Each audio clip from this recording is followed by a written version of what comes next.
Hi there guys, and welcome back to the Really Average Wargamers. Got another battle report for you this week. It's 50 points of Warmachine Hordes Khador versus Trollbloods. Got epic eSorscha versus epic eDoomshaper. Following on from the recent hardcore tournament that I reported on, we're trying out the official hardcore scenario, so we'll see how that goes. This battle report was filmed at Mad 4 Miniatures in Cornwall in the UK. It's a great wargame shop, so if you're ever in the area, you've got any hobby needs, why not pop in and see them, and I'll put a link to their website in the notes below. Okay, so as I said, we're running the 2014 hardcore scenario that's called Deathmatch, and it's got one central zone of 12 inches in diameter. The aim is to win by assassination or by gaining pressure points. Every time you get a pressure point by controlling or dominating the central zone, your opponent takes 5 or 7 points of magical damage that can't be transferred, they can't heal, they lose tough, and they can't have damage removed for one round. So the aim is to win by assassination or to have the most pressure points at the end of the round time.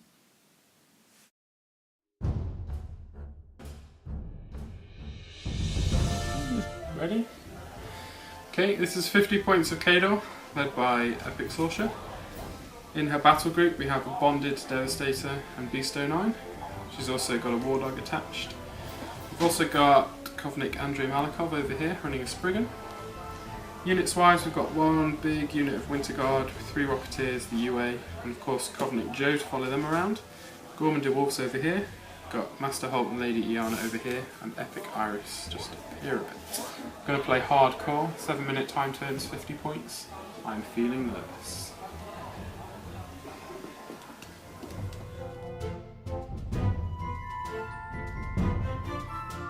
Go for it. Okay, this is a 50 point hardcore army. Trollbloods, it's epic eDoomshaper. His battle group consists of a Mountain King, an Axer, Mulg the Ancient, and an Earthborn. He's also got Janissa Stonetide and a maximum unit of the Krillstone Bearers with their unit attachment. And that's it for 50 points, and some whelps waiting for the Mountain King to spawn.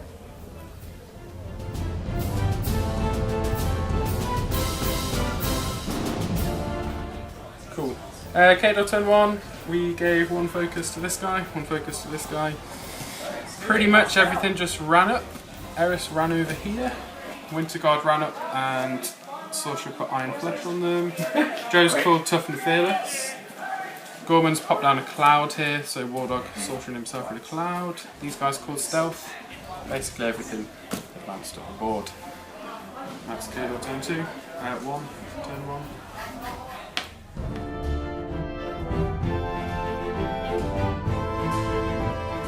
Okay, Trollbloods turn 1.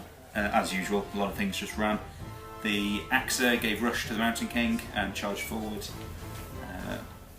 Mulg ran forward with the Earthborn, put his Animus onto Mulg and then trampled forward. Mulg ran forward with the Earthborn.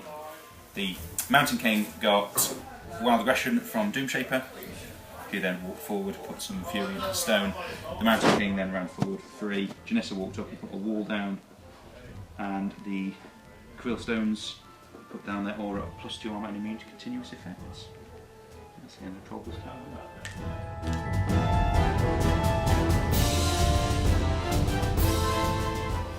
Okay, so we dropped red line, allocated 1 focus to the Spriggan, and eSorscha didn't allocate any.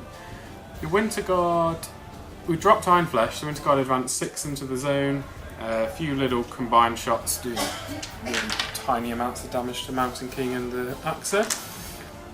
Then the Spriggan ran up, Malikov moved up behind him to put red line down. The eSorscha then put Iron Flesh in the Winter Guard, moved up out of Killbox and put Boundless Charge on the Devastator, which is charged over here, try and get as far forward as possible. Beast has moved up behind him. Iana and Holt have gone this way and called Stealth. Eris has ran back over onto that hill. And Gorman has moved up and put a cloud down, the dog's in the cloud, and Joe is called Tough and Fearless this turn.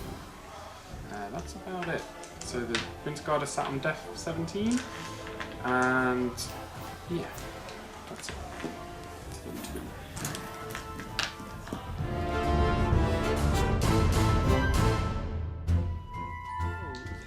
Okay, Trollblood turn 2 tried something a bit funky, didn't really pull it off. The Mountain King walked up and tried to spray through the Winter Guard, aiming for Sorscha, boosting to hit, but still missing, unfortunately.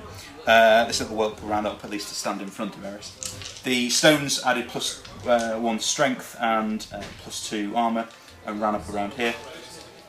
Janissa walked up, put a wall down. The Axa ran up, took a bit of a swing, killed the Winter Guard? No, didn't he? You think he can't wait.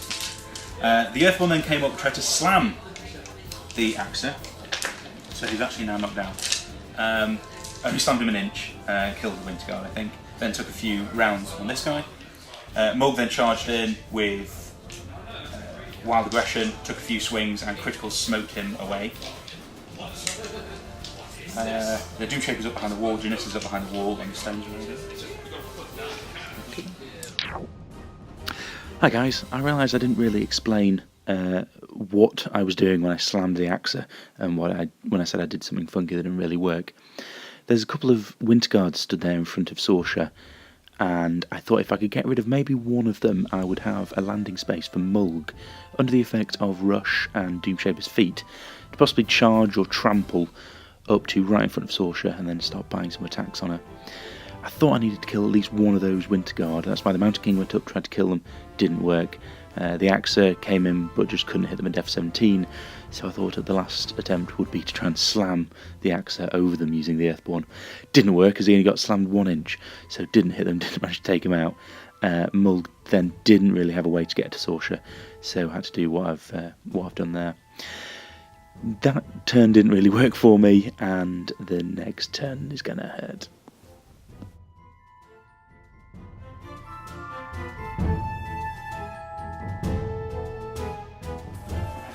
Cool.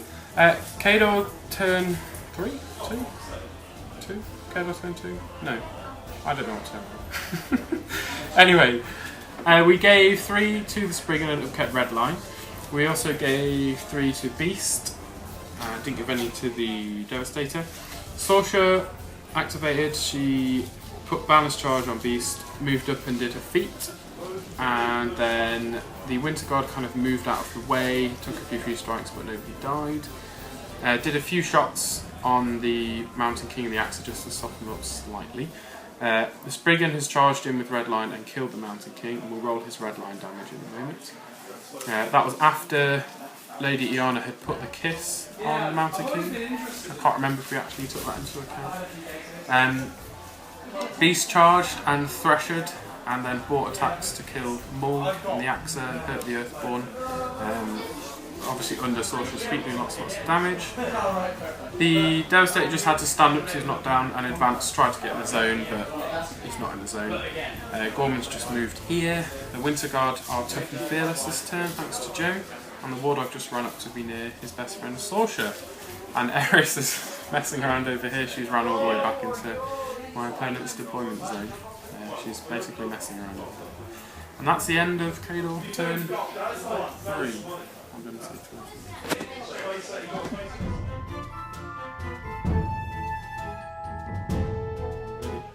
3. Okay, Trollbloods turn 3. A failed assassination attempt, unfortunately.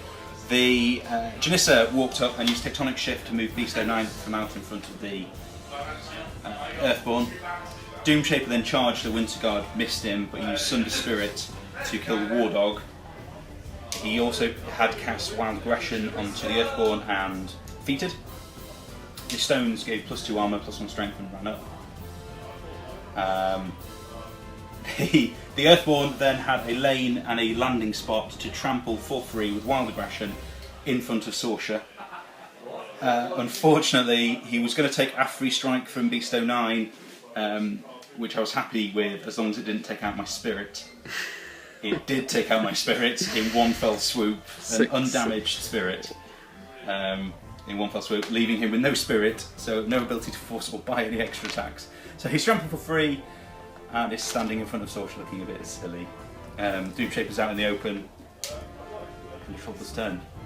There's the free strike roll.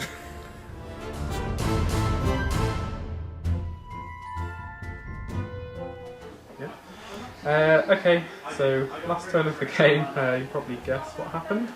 The Winter Guard simply got out of the way, didn't waste any time shooting. Iana moved up and put the Kiss of Lilith onto Doomshaper.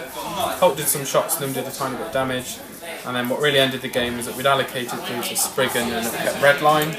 So he charged at Mat 8, charging for free. PNS 20, Doomshaper effectively -2 armour thanks to the Kiss. It was a one-hit knockout with the charge attack. Yeah, not much more to say. Here's the handshake. Good game. Thanks.